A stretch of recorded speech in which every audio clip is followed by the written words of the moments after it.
మా marital disputes వచ్చి అసలు కోర్ట్‌కెళ్ళకుండా ఉండాలంటే ఏం జేయాలి? అంటే అసలు పెళ్లి చేసుకోవటమే బెటర్ అన్న నిర్ధారణకు వచ్చేసారు చాలామంది. మీరేమంటారు?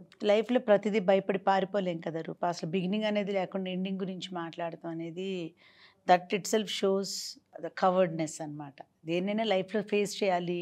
ఇప్పుడు ఏ రిలేషన్‌షిప్‌లో ఇష్యూస్ రావు రూపా. సిబ్లింగ్స్ మధ్యలో గానీ, పేరెంట్స్ చిల్డ్రన్ మధ్యలో గానీ, ఎనీవేర్ అసలు ప్రాబ్లమ్స్ వస్తాయి. దాన్ని డీల్ చేసుకుంటూ మూవ్ ఆన్ అయిపోవాలి.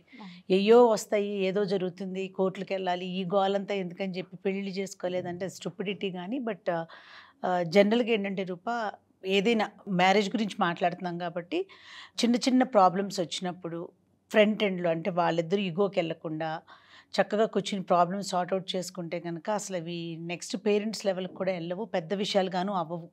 సో, ఒకళ్ళనొకళ్ళు అర్థం చేసుకోవాలంటే ఇలాంటి చిన్న చిన్న విషయాలొస్తాయి. You need to fight, you need to resolve, you need to move on. Court అనేది అసలు ఉండకూడదు. కోర్టు, ఈ డివోర్స్ సరదాగా కూడా ఇంట్లో నువ్వెళ్ళిపో, నీకు డివోర్స్ ఇస్తాను. This is not a joke. Marriage is ఆ ఇన్‌స్టిట్యూషన్‌ని మనం ఎగతాళి చేసినోళ్ళం అవుతాం. కోర్ట్‌కెళ్తాము, లేకపోతే ఎళ్తాము. ఆ thought process itself is very wrong. It's very negative. ఆ కోర్ట్ అనేది లాస్ట్ ఆప్షన్ అవ్వాలి రూపా. ఎప్పుడంటే అసలు ఈ ప్రాబ్లమ్ సాల్వ్ అవ్వదు.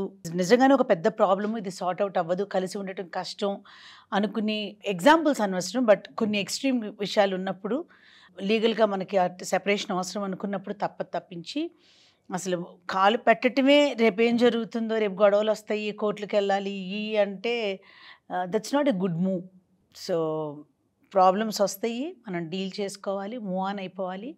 బిగినింగ్ స్టేజ్‌లోనే ఇగోకెళ్ళకుండా చక్కగా ఇద్దరు కూర్చొని సార్ట్ ఔట్ చేసుకొని they should go for a good marriage. Yeah! Right.